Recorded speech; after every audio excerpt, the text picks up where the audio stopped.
esencialmente, pero también las que están conectadas como yo online, porque por razones diversas no podemos estar presencialmente acompañando a Joaquín de la Cámara, al que le quiero agradecer que esté con nosotros para impartirnos la conferencia sobre la conservación del patrimonio militar, base concretamente del proyecto Paloma Alta.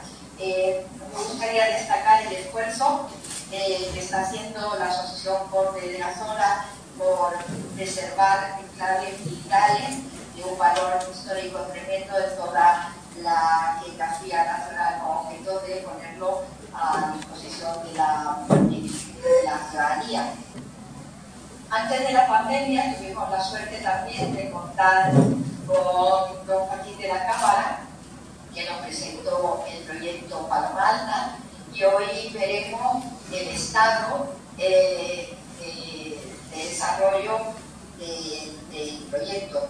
Un proyecto que, como saben ustedes, el de Paloma Alta, pues pone de relieve la importancia de nuestro patrimonio militar, de la historia de la artillería de costa tan importante en la provincia de Cádiz, pero también lo que este proyecto tiene de defensa de la protección de la biodiversidad de la zona, que como saben ustedes es realmente rica.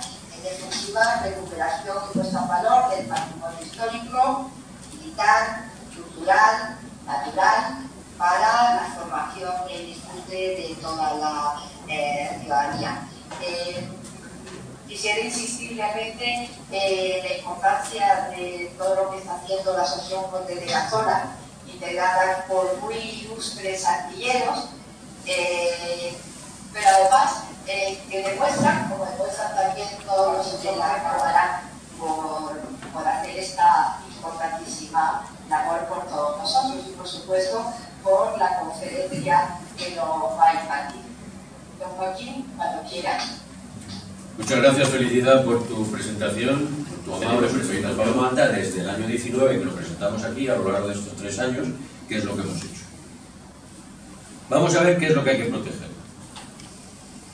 Aquí en el campo de Gibraltar tenemos una suerte bárbara, y es que cuando terminó la guerra de España, empezó la Segunda Guerra Mundial, el cual en ese cuadro, el ratón me funciona, con lo cual esto puede servir, ¿no? ¿Ahí se ve? No, no se ve. ¿Se ve el ratón? Ah, sí, se ve. Bien, perfecto, pues entonces no hace falta que me vuelva. Decía... No, pero no. Ahí tenéis, en ese cuadro azul, tenéis las 5 cosas distintas que se han hecho aquí en el campo de Gibraltar. Estamos hablando de fortificaciones y búnkers, estamos hablando de carreteras y pistas, estamos hablando de asentamientos de artillería, estamos hablando de sitios para poner proyectores y estamos hablando también de emplazamientos antiaéreos. En fin, todas esas cosas son las que ahora mismo estamos hablando para proteger. Y si nos vamos a las baterías de costa, en el año 40, como consecuencia del plan de fortificaciones del Estrecho, desde Punta Camarinal hasta Guadiaro, que es la parte que corresponde al campo de Gibraltar, el plan de fortificaciones llegaba hasta Cádiz. Pero como nos vamos a centrar en el campo de Gibraltar, vamos a contar desde Camarinal hasta Guadiaro, había 18 baterías. Se pusieron todas en aquella época. Algunas lo que hicieron fue retomar asentamientos que había antiguos, pero la mayoría fueron nuevos de aquella época. Y ahí veis, hay 11, porque dice que hay 18. Bueno, si contáis que hay Paloma Alta y Paloma Baja son 2, Acebuche Alto y Acebuche son también 2, bueno, si hacéis la cuenta salen 18. Y ese mapa que veis ahí, ese mapa procede de la web de la Asociación Conde de la Zola, en donde si entráis en patrimonio y artillería de costa, veréis una reproducción del mundo entero, sacada de Google, lógicamente, en donde se han localizado todas las facilidades que ha tenido fecha. Todo eso está la fuente de información de todo eso es un libro que ha editado el Ministerio de Defensa, hace mucho tiempo, sobre la artillería de costa, donde participaron algunos de los que viven aquí hoy día. y algunos de los que estaban en aquella época destinados aquí cuando existía el MACTAE, que seguramente a algunos sonará. Como veis, ahí hay piezas de 3 fabricantes distintos, hay de 1, 2, 3, 4, 5, 6, 7 calibres. La razón era muy sencilla: en el año 40 acababa de terminar la guerra y se tiró de lo que había. Esa es la realidad. De hecho, todos sabéis que Paloma Alta, los cañones no se compraron para Paloma Alta. Paloma Alta, los cañones proceden de Galicia y de Menorca. Esa historia ya la contamos en la otra presentación. Si alguno tiene interés la vuelvo a contar. Pero proceden de allí. Entonces se tiró de lo que había, con lo cual la diversidad de materiales que había aquí era increíble. Es una pena que solamente queden en pie los 6 cañones que ahora vamos a ver. Al final se desplegaron 62 bocas de fuego en 114 kilómetros de costa. Es decir, casi cada 2 kilómetros era un cañón. Más o menos. Porque ahí en la bahía de Algeciras, por ejemplo, no había ninguno. Ahí, eso, si le sacáis una foto, no vamos a entrar en todos, porque si le sacáis una fotografía de eso, si alguno tiene interés, veréis de qué marca y de qué fabricante era y de qué calibre era cada uno de los cañones que había en las 18 baterías. No merece la pena entrar al detalle, salvo que alguno tenga interés. Y como veis, son modelos que iban desde 1885 hasta 1926, que son los procedentes, vamos, los que son de Paloma Alta, que son cañones de diseño del año 26. ¿Habéis cogido de todos? Pues, ¿y qué queda en pie de todo esto? Por desgracia, de los 62 cañones no nos quedan más que 6. Pero somos unos privilegiados, porque tener 6 cañones de este tipo en escasos, diría yo, 15, 20 kilómetros. Desde Paloma Alta a Tarifa hay 13 kilómetros, y si echamos 2 kilometrillos más hasta donde está Vigía y Cascabel, en 15 kilómetros tenemos 6 cañones de los últimos que hubo en la época en la que cambiaron los cañones de los típicos estos que vemos de las fortalezas, con la cubella esa de madera, las ruedas de 4 ruedas, a ser ya cañones rayados, de muchos centímetros aquí en el campo de Gibraltar. Es un auténtico lujo. ¿Cuáles son los 3 de Paloma Alta? Vigía y Cascabel, que sabéis que están al lado de Tarifa, y el cañón Guillén de la isla, y que hay en medio de la isla. Vuelvo a decir que en la web nuestra podréis encontrar toda esa información. Bueno, pues vamos a ir viendo poco a poco. Vaya, no se quiere quedar quieto ahora. Vamos a ver poco a poco todos estos activos. Vigía y Cascabel los tenemos al lado de Tarifa, y por desgracia, pues hoy Cascabel, el único guardián que tiene, pues es esa querida vaca que está al lado del puesto de mando. Lo que veis detrás de la vaca es el antiguo puesto de mando, el puesto telemétrico, el puesto de mando de la batería de Cascabel. La batería de Cascabel es la que está más hacia adentro, tiene el cañón mirando a tierra, porque ahí se quedó. Y bueno, esa fotografía es reciente, esa fotografía no está cogida de internet, esa fotografía es nuestra. Pero el terreno se está empezando a cubrir los tubos, esa es la realidad. Vigía no, Vigía quedó apuntando al mar cuando hizo el último disparo. Se pensó, como en Paloma Alta, que a lo mejor podría ser motivo de museo, y la dejaron así, con lo cual ha quedado muy bien. Entonces, para que tengáis una idea de dónde está esto, probablemente a lo mejor todos lo sabéis, pero si hay alguno que no lo sepa, que desde luego os aseguro que hay mucha gente aquí en el campo de Gibraltar que no sabe que esto existe.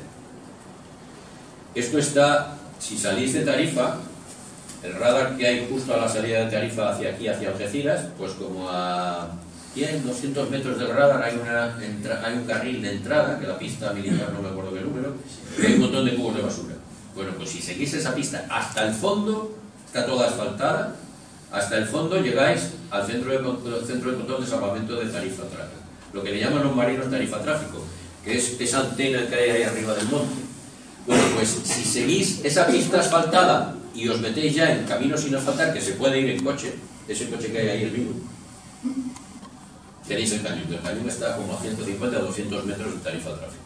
Realmente es muy bonito. Por dentro está totalmente destrozado, los túneles no tienen nada, pero sí merece la pena adecentar un poco el cañón. Y hay un proyecto, hemos presentado un proyecto, la torre de proa y la torre de estribor del barco ese. Y hombre, contar un poco esa historia, esa es la verdad, ponerle una alambrada y pedirle a la gente que lo respete. Ya hablaremos del respeto, porque forma parte de las leyes. ¿Le puedo interrumpir un momento? Sí. ¿Desde cuándo se puede entrar? Porque eso siempre hemos pensado que era zona militar. Aquí en el cañón ese, sí. No estaba cerrado ni nada, ahí eso está... Eso por ahí pasan infinidad de ciclistas. ¿Eso no era parte de zona militar cerrada? Es zona militar, pero no está cerrada. Gracias, perdón. Sí.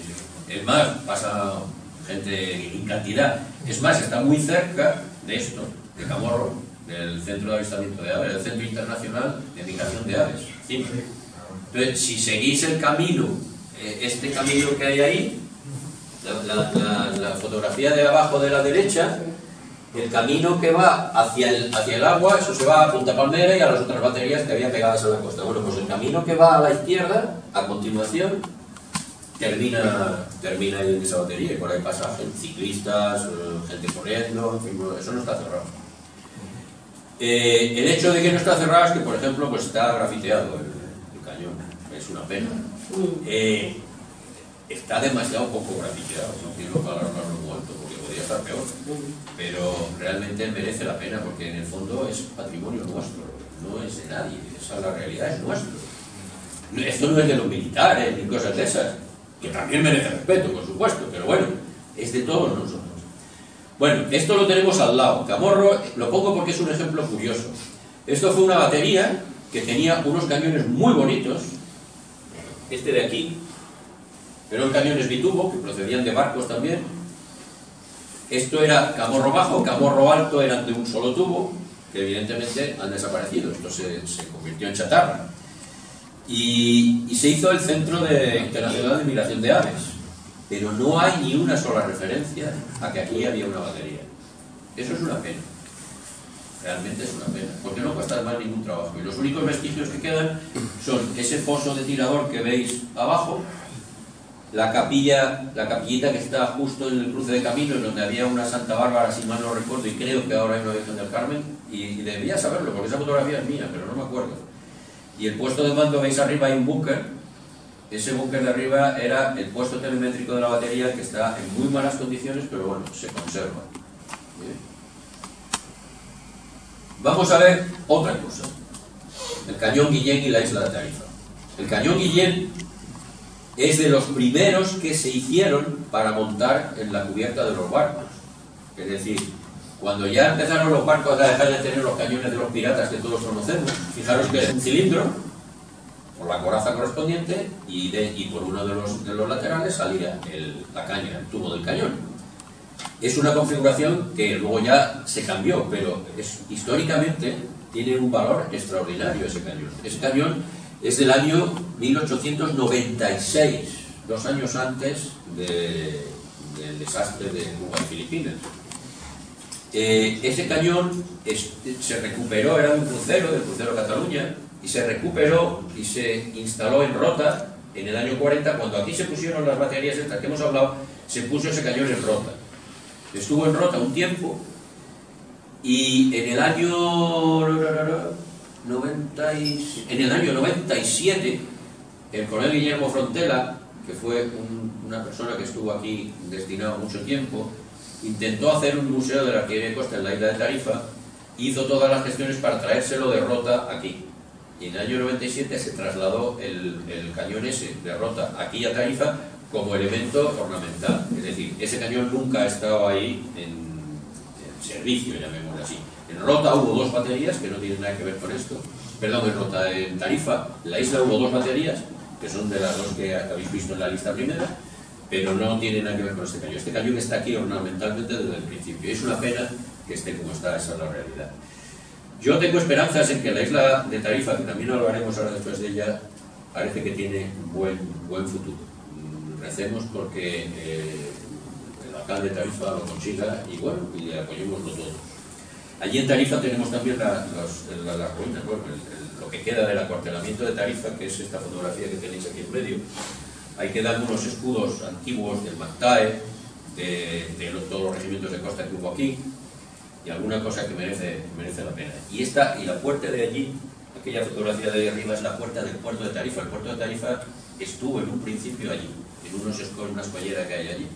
Y esa puerta es la puerta de Carlos III, que se accedía al puerto. Paloma Alta. Vamos a dar una pincelada. Los 3 cañones de Paloma Alta. Y hemos puesto la cueva, porque la cueva de acceso a la primera pieza es una cosa única que hay en muy pocos sitios. Ahora, después de Paloma Alta, hablaremos un poco más en detalle.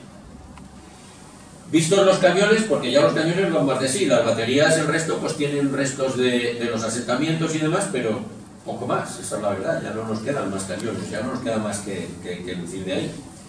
Pero de búnkers y fortificaciones hay muchísimo, y ahí es de resaltar el importante trabajo que están haciendo tanto el Instituto de Estudios Campos Gibraltareños, como la Asociación Conde de Gazola, como todas la Asociación Ruta de los Búnkers. La Conde de Gazola está haciendo algo, pero de momento no podemos compararnos con esas dos, ni muchísimo menos. Ni con el Instituto de Estudios Campos Gibraltareños, ni con la Asociación de Ruta de los Búnkers. Y el trabajo que hizo desde hace muchos años César Sánchez Alcázar. Entonces, si juntamos todas esas publicaciones, encontramos que hay del orden de entre 560 y 640 búnkers catalogados aquí en el campo de Gibraltar. Digo entre uno y otro porque realmente hablando con unos y con otros esto es una labor viva. Es decir, que están saliendo búnkers un día sí y otro también. ¿Por qué? Porque no había un plan, digamos, perfectamente estructurado y escrito como hoy día a lo mejor se haría un proyecto de fortificación allá en el año 40. Entonces se va uno a los archivos y se encuentran cosas que luego cuando se va a la realidad, pues o no están o hay 4 veces más. Vamos por extensión, o incluso aquí, cuando se organiza una ruta de estos, acude muchísima gente. Si esas rutas se organizan, ¿y por qué no? Se rentabilizan, porque en el fondo va en beneficio de toda la población. Esa es la realidad. Porque normalmente estas cosas suelen estar gestionadas, y ahora lo veremos, por entidades, ya sea públicas o sin ánimo de lucro, con lo cual al final va en beneficio de todos. Vamos a hacer un pequeño repaso. La línea es el sitio donde más densidad de búnkers tenemos. Y creo que es importante señalar primero el valiente emprendimiento del Ayuntamiento de la Línea y la labor de la Asociación de Ruta de los Búnkers de poner en valor el búnker número 160 que hay en la plaza y hacer ahí un centro de interpretación de las fortificaciones. Es un sitio que se presta, está perfectamente accesible a todo el mundo y creo que es un valor importante.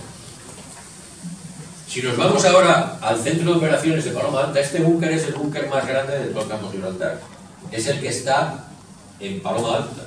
Es un búnker de 4 plantas que empezó siendo de 2 como puesto telemétrico y llegó a ser centro de operaciones. Si os dais cuenta, esa planta que tiene como un techo muy plano, más la que tiene los tres miradores de arriba, esas son las iniciales. Luego se construyó el semicírculo que hay arriba, que fue donde se puso el radar RX-80, y luego por último se puso la torre de arriba, el pequeñito, que es donde se puso el sistema optrónico, el láser y el infrarrojo. Y entre medio de todo esto se le añadió la parte derecha, que tampoco estaba al principio, como centro de operaciones. Bien. Entonces, ese búnker realmente es el único que hay aquí, porque en Paloma Alta había otro, pero ese no creció. Luego lo vamos a ver, ahora lo vamos a ver adelante. Este es el otro búnker de Paloma Alta. Este casi nadie sabe dónde está. Bueno, casi nadie sabe dónde está. Es difícil de localizar, pero se puede localizar. Está un poco más allá de donde estaba el que os he enseñado verde. Y este guarda la fisonomía inicial que tenía el verde. Fijaros que tiene esa planta grande, más la de los 3 miradores. En la planta grande, que es esta de aquí, es donde estaba alojado el telémetro de 9 metros. Eso arquitectónicamente tiene su aquel. ¿Por qué? Porque casi todos los arquitectos que han venido y que hemos estado trabajando con ellos en la confección del plan director, el hecho de en aquella época meter esas vigas, que son las que soporten todo el voladizo donde estaba debajo del telémetro, están soportadas por los 3 miradores de arriba. O sea, eso arquitectónicamente tiene su gracia. ¿De acuerdo? Entonces, es curioso porque los arquitectos que han venido, todos me han dicho lo mismo. Y todo, aquí hay que volver, tenemos que ver la historia de esto, ¿Sí? ¿Por qué? Porque eso de fijaros que en el otro, la parte esta de aquí la veis cerrada, pero está cerrada porque cuando se quitó el telémetro y se pusieron otras cosas, sistemas electrónicos, ya no hace falta mirar al estrecho, porque el telémetro sí necesitaba, pero los otros sistemas no. Este, como realmente no se utilizó, pues se ha quedado abierto. ¿Lo ves? Entonces este búnker es una pena, pero está casi destruido. Es más, es peligroso meterse por cierto. Bueno, aquí tenemos el conjunto de búnkers que hay en el castillo de Santa Catalina, que realmente es una pena que no se pongan un poco en valor. Parece que también hay un proyecto para poner en valor todo el contorno del castillo de Santa Catalina en Tarifa. Recemos por lo mismo que he dicho antes de la isla. El parque del centenario de Tarifa es la parte positiva, por lo menos ahí se ha hecho lo que es lo mismo que he mencionado antes en la línea. Aquí se ha hecho un esfuerzo de conservación y realmente se están haciendo muchas visitas. Aquí tenéis un ejemplo de cómo se ha gestionado esto. Ahora mismo lo tiene en cesión La Maga, sociedad limitada, si mal no recuerdo, y es la que está encargada de gestionar esto. Aquí recientemente se ha puesto una cafetería y ahora parece que va la cosa un poquito a mejor. Bien, es verdad que ha sufrido del vandalismo antes, pero esperemos que el respeto a las cosas se propague entre la gente. Aquí tenemos una desgracia que nos pasó el año pasado, el búnker de Sotogrande. El búnker de Sotogrande, le digo de Sotogrande porque está al lado de Sotogrande. Es una pena porque ese búnker estaba estupendamente conservado. Es más, justo detrás, no se ve en esa fotografía, hay un chiringuito. Sí. Y la gente de ese chiringuito organizaba exposiciones en el búnker y lo mantenía limpio, encalado, es decir, por dentro estaba muy bien. Bien, es verdad que llegaron a prohibírselo, pero bueno, esas cosas son las cosas que nos pasan de vez en cuando. Pero realmente lo mantenían. Pero el último temporal se nos lo llevó. Y ya me temo que va a tener poca recuperación. Lo curioso del caso es que, si miráis en algunos sitios que hay publicados por ahí, como a 100 metros aproximadamente, no llega a 100 metros, si tiráis hacia adentro del mar, hay otro abajo, hay otro búnker. Ese otro búnker, ¿de dónde procede? No es que nadie se metiera abajo, es que cuando hicieron el puerto de Sotogrande la costa varió.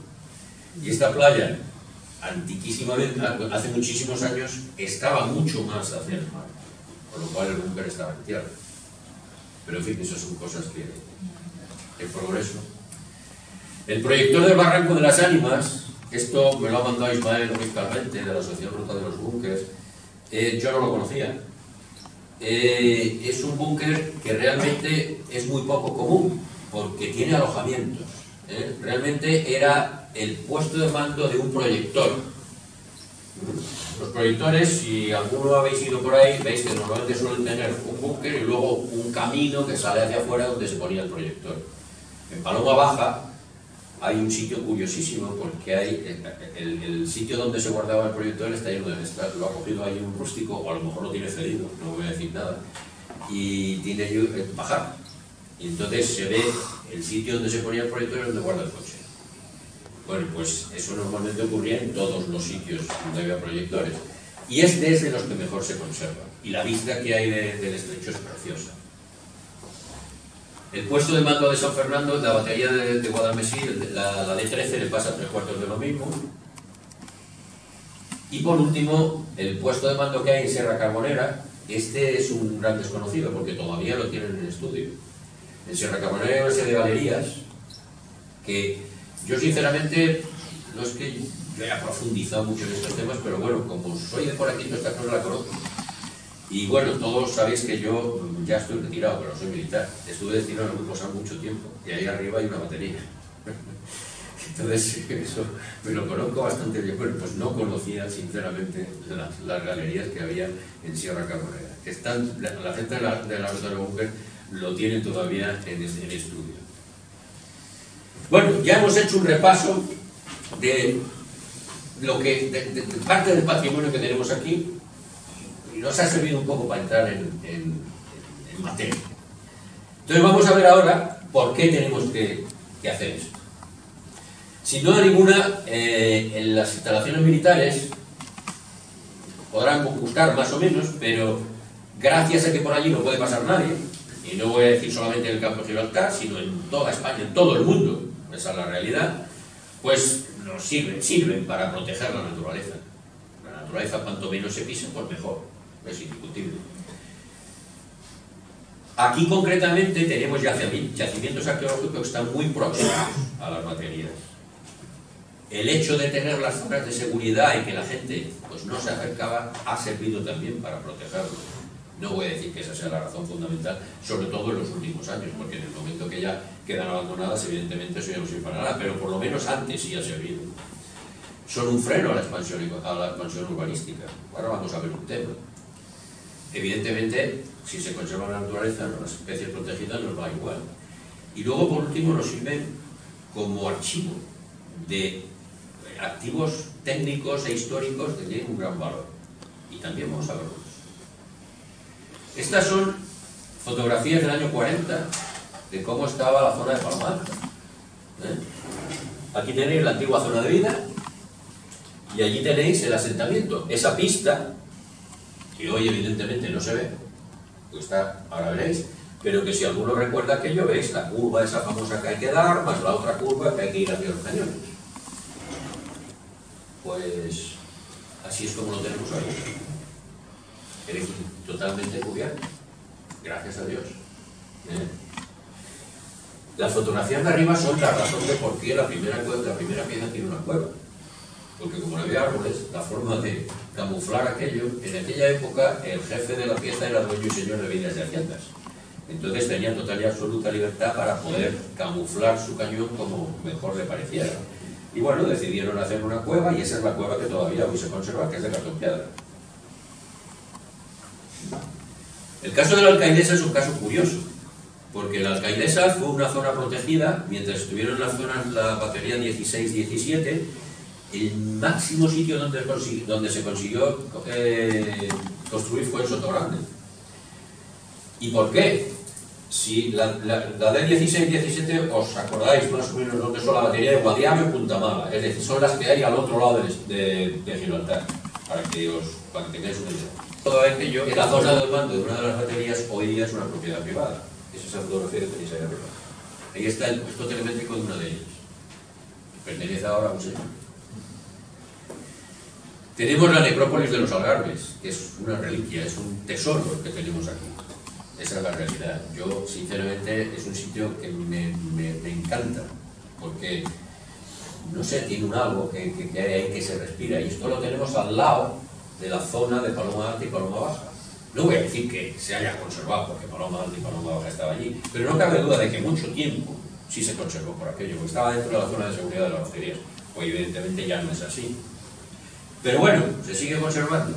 Aunque yo creo que aquí hay mucha gente que sabe más que yo, que también diría que se podía conservar mejor, ¿verdad que sí? Bueno, en cuanto a más naturaleza, tenemos nuestro amigo el alimoche. Especie protegida, y quedan muy pocas parejas aquí. Precisamente en Paloma Alta, una de las novedades que tenemos es que se ha hecho un estudio para poder montar allí un muladar y poder observar, no solamente desde el punto de vista lúdico, sino desde el punto de vista científico, el comportamiento de los alimoches y los buitres. Hay un sitio, ahora después lo mostraremos cuando toque Paloma Alta, específico para poderlo hacer. No es que se nos haya ocurrido a nosotros, pero los estudios que hemos estado haciendo con gente de Nigris y con gente de conservación de la naturaleza, con gente del parque natural, pues parece que es una zona no solamente para el patrimonio militar, sino de conservación de la naturaleza, de poner en valor valores étnicos de cada una de las ciudades que tenemos aquí en el campo de Gibraltar, costumbres regionales, en fin, de todo tipo. Eso en el fondo lo que hace es que la gente conozca el patrimonio que tenemos y aprenda a preservarlo. Por parte de los ayuntamientos o por parte de los colegios y los institutos pasa lo mismo. El divulgarle estas cosas a los niños. Nosotros en la asociación estamos ahora intentando hacerlo a través de los ayuntamientos, ir a los colegios a contarles, no este rollo de las leyes, sino el proyecto de Palma Alta.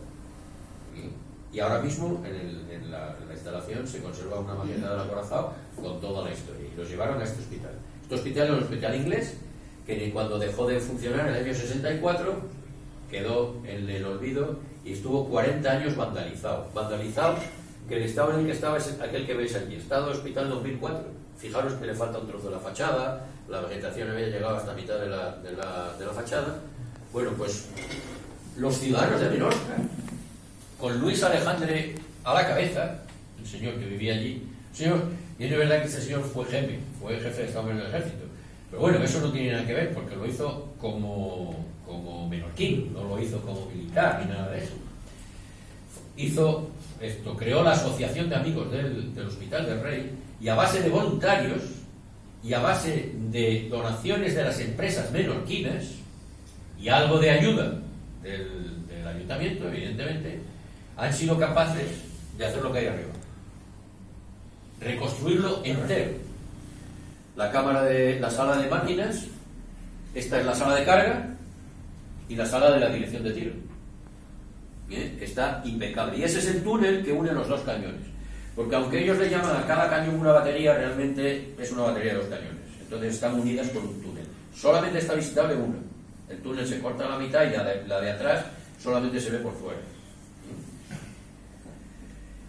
Este cañón, perdón, estos cañones están colocados ahí arriba, son cañones de 9,2 pulgadas, tienen un calibre un tanto extraño.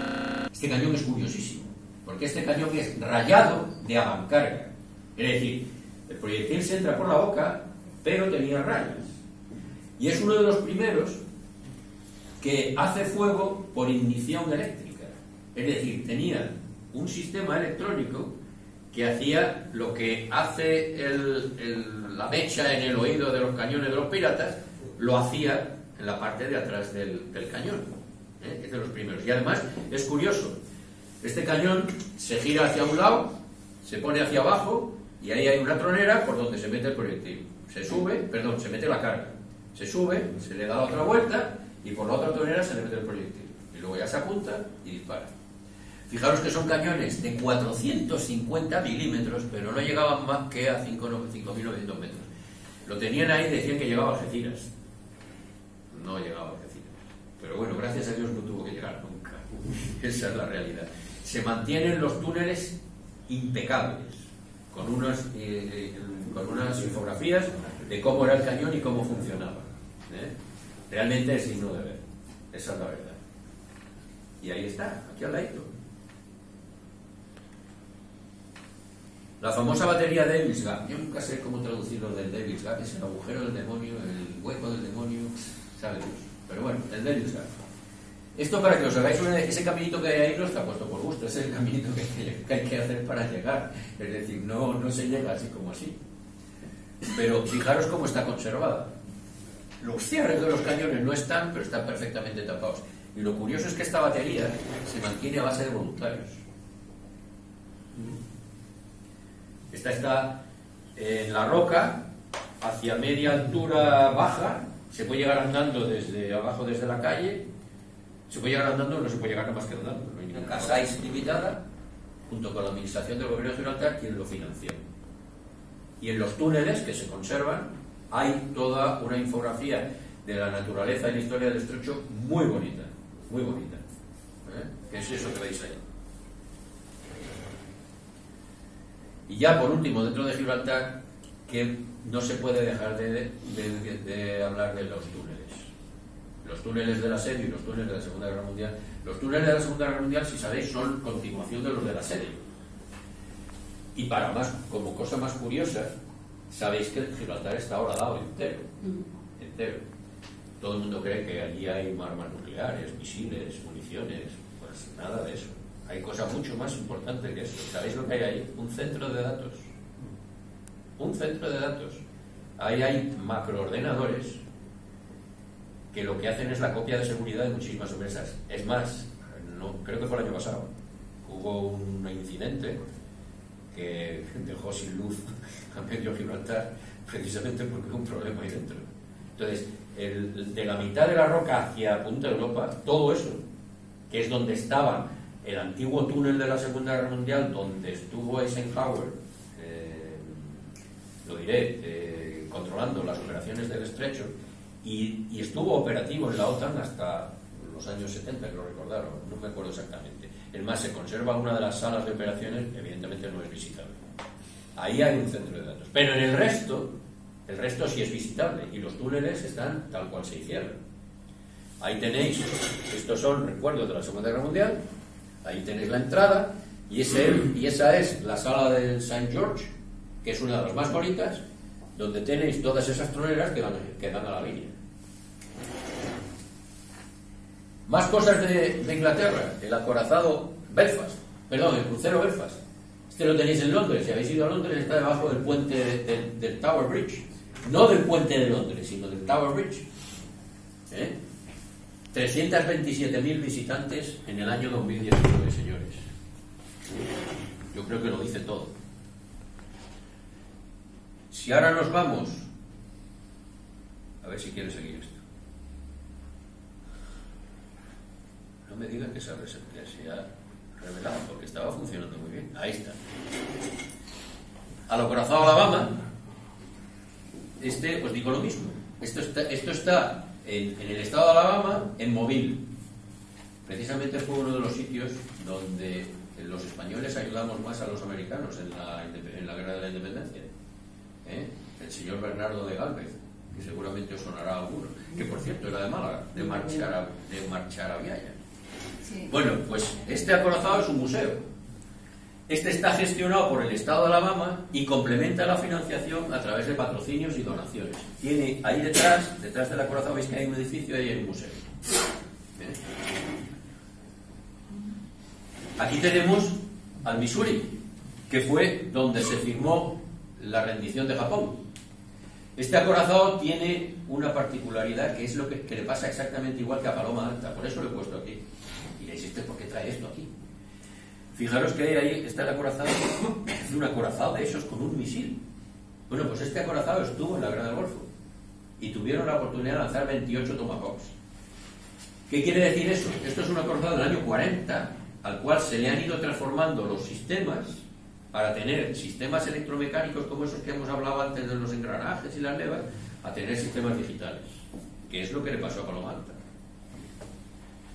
Y este fue el que participó en la película Battleship, que por cierto iba como Iowa, pero no es el Iowa, era el Missouri, que junto con el Wisconsin fueron los dos últimos que fueron a la Guerra del Golfo.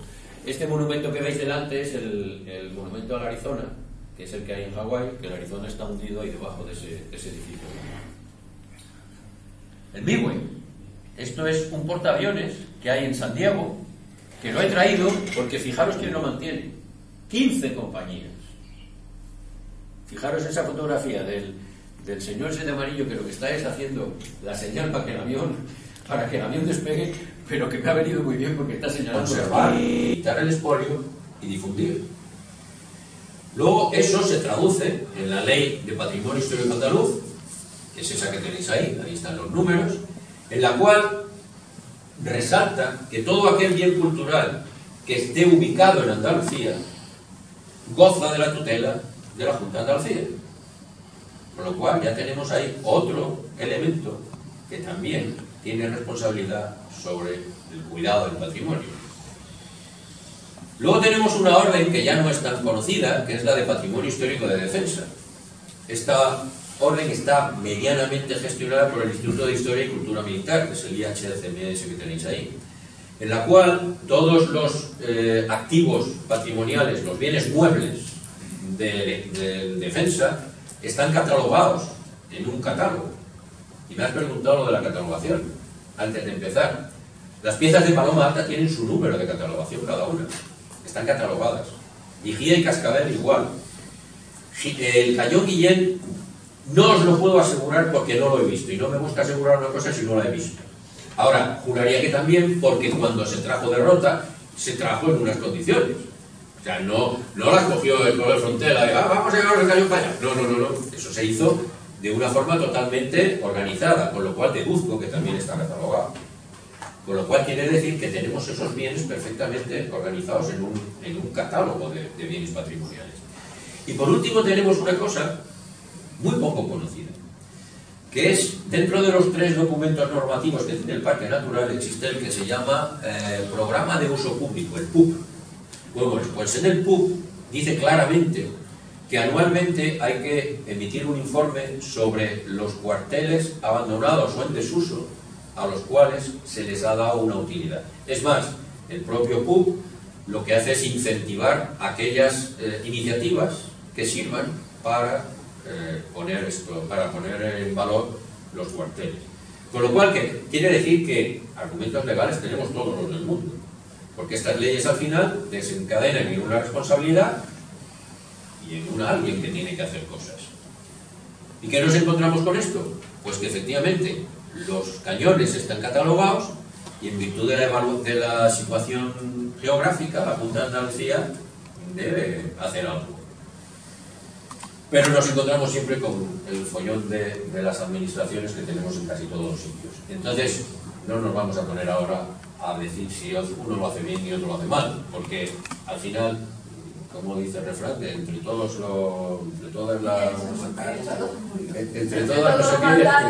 las batallas que así, bueno, pues algo de eso.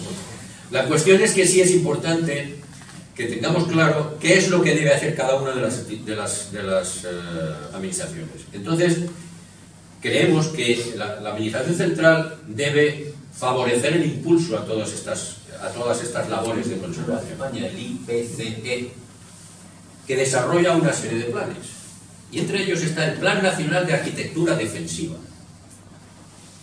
Andalucía tiene también otro que se llama PADA, el Plan Andaluz de Arquitectura Defensiva. Pero muchas veces entre los ciudadanos de los sitios nos podíamos sumar a esta forma de poder pedir este tipo de financiación. Ese programa, concretamente, en el año 22, ese cuadro no está inventado por mí, ese cuadro está sacado de la publicación donde está el programa este. Como veis, en el año 20, de 29 actividades presupuestadas en arquitectura militar, se realizaron 2. En el año 21, de 30, se realizaron 28, y del 22 todavía no había información. Con lo cual quiere decir que hay un déficit de ejecución. Entonces, estas cosas sí interesa saberlas, porque en comunicación con las autoridades, antes de ponerme a bucear sobre esto, lo desconocía. No sé si alguno pues tenía idea de ello. Pero el Ministerio de Fomento, de todas las obras, que no son obras pequeñas, y concretamente una de la tipología de los proyectos que hay, que son factibles de utilizar, estos son, y leo textualmente, estructuras defensivas aisladas en el medio natural. Os suena, ¿verdad? Bueno, pues un ejemplo muy típico y muy bueno ha sido el centro de interpretación que han hecho en Tenfa. Ahora veremos por qué. En cuanto al 1%, el año pasado, en octubre, se propuso subirlo al 2%. Esa nota que tenéis ahí es del propio gobierno de España, no es ni siquiera autonómico. Y entonces, para que tengáis una idea, en el año 20 se dedicaron 12 millones de euros bajo este epígrafe a Andalucía. ¿De acuerdo? ¿Qué ocurre? Que tenemos ese grandísimo problema. Bueno, tenemos ese grandísimo problema. Podemos tener un grandísimo problema, que es la gestión de los expedientes de solicitud de estas cosas. No es trivial. Es más, de hecho hay empresas que están especializadas en hacer cosas de estas. Gracias a sacar el dinero en hacer cosas de estas. Pero bueno, yo creo que esto no son arcos de iglesia, es cuestión de ponerse a estudiar, hacerlo, ver cómo se hace. Aquí llegamos precisamente a que, concretamente de lo que estamos hablando, como la mayoría del patrimonio que tenemos, por ser militar, pertenece a Defensa deja de utilizarlo y evidentemente viene el abandono. La conservación. Desgraciadamente, los presupuestos de Defensa no son los mejores de todos los presupuestos de España. Podrán decir que dedicamos mucho dinero a comprar muchos cañones, pero realmente nos dedicamos 4 perras. Esa es la realidad, un cañón vale muchísimo dinero. Cuanto menos nos vamos a se van, porque yo ya no estoy en ese tema, pero sí tenemos aquí un representante del ejército de nuestra tierra que vive estas cosas en primera persona, esa es la realidad, y dinero sinceramente no tiene. Y es más, pasa una cosa, hay que entenderlo, porque el poco dinero que tienen, si encima se va a invertir en una cosa que no dé esto, lo diré, que no sirva para revertir ningún beneficio en la inversión que se hace, muchas veces es difícil. Y ahí es donde estamos también los ciudadanos. Luego lo vamos a ver. Entonces, las inversiones iniciales de todo esto, lo lógico, es sacarlas de los fondos que hay para la conservación de patrimonio, porque están dentro de la tipología de los proyectos que se pueden hacer perfectamente. Los fondos FEDER, fondos europeos de desarrollo regional, perfectamente válidos para estas cosas, sobre todo además teniendo en cuenta la vertiente medioambiental que tienen estos proyectos. Porque ya hemos dicho al principio que una de las cosas que tienen es que protegemos la naturaleza. Y ese es el objetivo fundamental de Paloma Alta. No ya poner los cañones en valor, sino montar allí un complejo medioambiental. Y luego en la conservación de la vida operativa, lo lógico ya es tener una buena gestión de los activos. Es decir, que los complejos que organicemos se gestionen igual que una empresa. Esa es la realidad. Vais a ver ejemplos de cómo se hace en Estados Unidos. Uno de los acorazados que vais a ver es el que participó en la película Battleship, que seguramente a algunos suena. Y eso le reportó, sin duda ninguna, beneficios al museo de ese barco. Eso es gestión del activo. No podemos pretender, por mucho que lo haga la Junta de Andalucía y que sea un monumento público, ahí está, se queda solo, la gente va a verlo, esos son los instrumentos legales que hemos hablado. Porque claro, nada sale armado o por el ejército o por el ejército del aire, son entidades, no del Ministerio de Defensa. Estos son los que gestionan los barcos que están convertidos en museos. El Imperial War Museum, que es de Inglaterra, es el que gestiona todos los activos del patrimonio de defensa que pasa a ser museo en Inglaterra. El CDSG lo he puesto como cosa curiosa porque es una organización totalmente privada que existe en Estados Unidos, se llama Coast Defense Study Group, al cual pertenece la Asociación Conde de Bazora. Nosotros estamos adheridos como socios, porque la información que nos dan es muy interesante y la que nosotros le damos a ellos también. Es decir, el proyecto de Paloma Alta está publicado en sus publicaciones. Se lo hemos enviado y lo publicaron. Porque hay intercambio de información muy interesante. Y luego, por último, los museos del espacio de Estados Unidos, que muchas veces, muchos de vosotros, si habéis ido por allí, los conoceréis. Y aquí hay una frase que a mí no me la quita nadie de la cabeza. La colaboración público-privada es sin duda la clave de todo esto. Esto, solo privado, solo público, es muy difícil de hacer. Y no nos tenemos ni cuidado. Porque aquí al ladito, pero vamos, ¿dónde está? Allí al ladito, ¿no? Allí al ladito. Aquí tenéis el Intrepid. Este está en Nueva York. Este tenéis más oportunidad de verlo, porque en Nueva York es más fácil de ir. La particularidad que tiene es doble, aparte que estuviera en la guerra de Vietnam y demás. Este fue el cuartel general de todos los rescates del 11S, de las Torres Gemelas. Bien, lo organizaron ahí. Y además tiene la particularidad que ha conseguido meter estos cuatro relatos. Este portaaviones participó intensamente en toda la recuperación de las cápsulas de la NASA cuando volvían del espacio. Además, tiene al lado un submarino que fue de los primeros que fueron capaces de lanzar, misiles con carga nuclear. Se ha traído un Concorde que lo tiene al lado y ha sido capaz de poner el Enterprise, el shuttle, el transbordador espacial, en la parte de atrás de la cubierta del vuelo. Con lo cual, la visita aquí, pues claro, 1 millón de visitantes al año. Y entonces, ¿y por qué no lo podemos hacer aquí? ¿Por qué no podemos hacerlo aquí? Pues hay veces que porque el ordenamiento jurídico pues es un poco difícil. Aquí el primer problema que nos encontramos con una cosa cuando queremos organizar una cosa de estas es la titularidad de los terrenos donde están.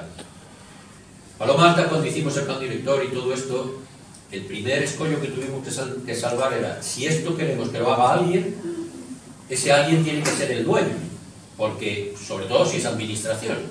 Entonces, porque si quiere construir cualquier cosa o arreglar cualquier cosa, si no es el dueño no lo puede hacer. La ley de contratos del Estado no lo permite.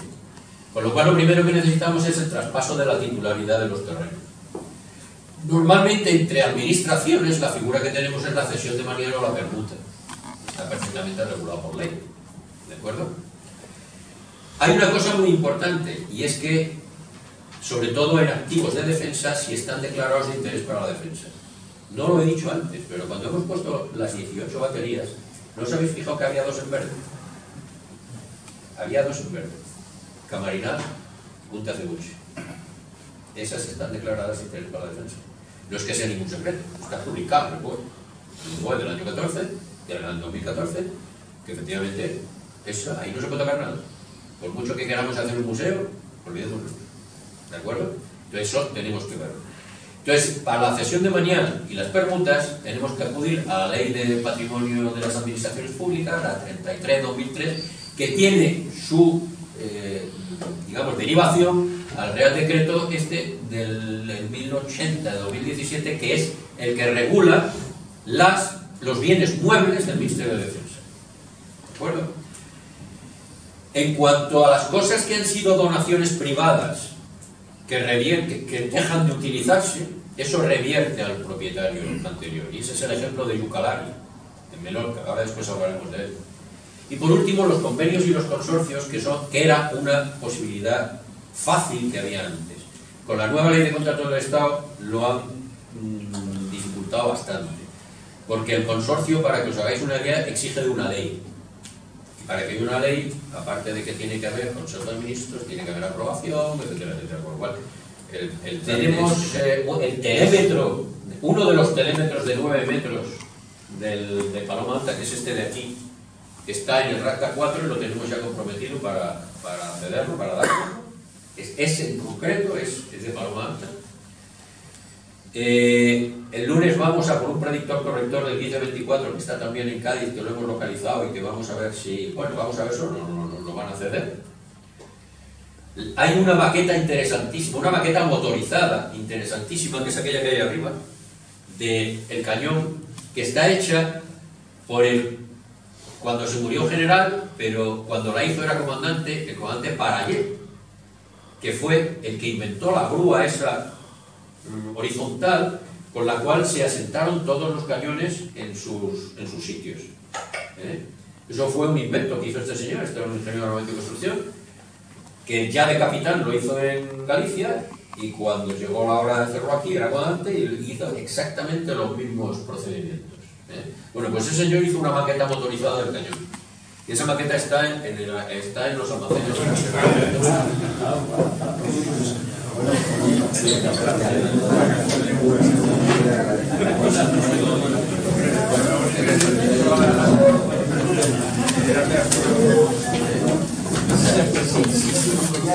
Me fastidio por...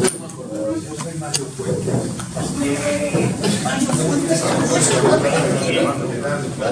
Luis, muchas gracias por la que ya sabes, hay que estar al tanto. ¿Qué es tu vida, joder?